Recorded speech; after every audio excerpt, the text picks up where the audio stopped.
Nag-attend kami ng summer party ng mga fishers, ng mga mangingisda dito sa Germany. Hindi pwede basta-basta mag-fishing dito sa Germany. Dapat meron kang license. At yung license na yon inaaral at meron talagang theory exam para dyan. At kapag active fisher ka, magbabayad ka ng at least 100 euros per year. Itong 100 euros na to ay napupunta sa mga environmental fee at kung ano-ano pa. Tapos at least once a year, nagmi-meet sila, nag-gather sila para mag-party. First time ni Michelle mag-attend at sinama nga niya ako, kasama din yung parents niya. Member din yung papa niya at bawat member pwede magdala ng at least 1 hanggang 2 kaibigan o kapamilya. 12:30 ng tanghali nung dumating kami at ito nga yung lunch namin. Fishing sa umaga tapos mamaya mag-gather para sa dinner. Ang pag-fishing dito sa Germany ay hobby lang talaga. Hindi mo siya pwedeng pagkakitaan, hindi mo rin siya pwedeng ibenta.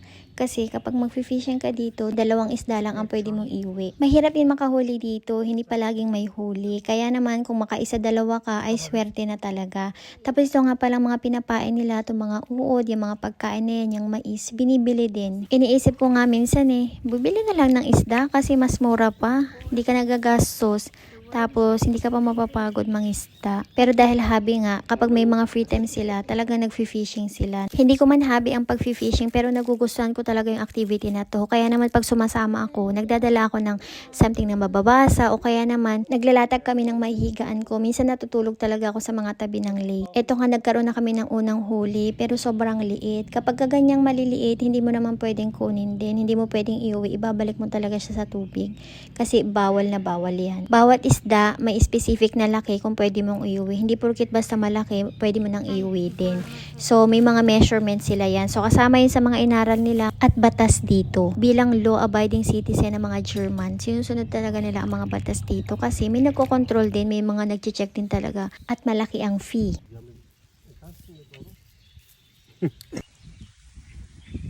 Imagine yung mga ganitong bulate binibili pa para sa pangingisda, samantalang sa Pilipinas maghuhukay ka lang ng lupa, magkakaroon ka na ng uod. Etong pangalawang huli namin, maliit pa din at talaga namang wala atang swerte sa araw na to. Kailangan na namang ibalik yan at maghintay ng swerte. Actually, hindi lang kasi kami ang nangingisda yan, sobrang dami din talaga sa paligid. Lahat ng mga sasali dun sa event, nakapaligid lahat yan, may kanya-kanyang pwesto. Kaya naman siguro yung mga isda, talagang hindi na rin mahuli kasi talagang ramdam din nila na maraming nanguhuli ngayon. Kaya wala rin talaga ni isa ang nakahuli dito. Sobrang lawak nitong lake pero ang mga isda mailap talaga. Kaya naman in-enjoy na lang talaga naman yung moment dyan kasi 5:30 ng hapon yun yung time ng dinner. Kapag nag-set up ka sa tabi ng mga lake, kailangan Clego palagi. Pagkatapos nga namin mag-pack up, pumunta na kami sa event location.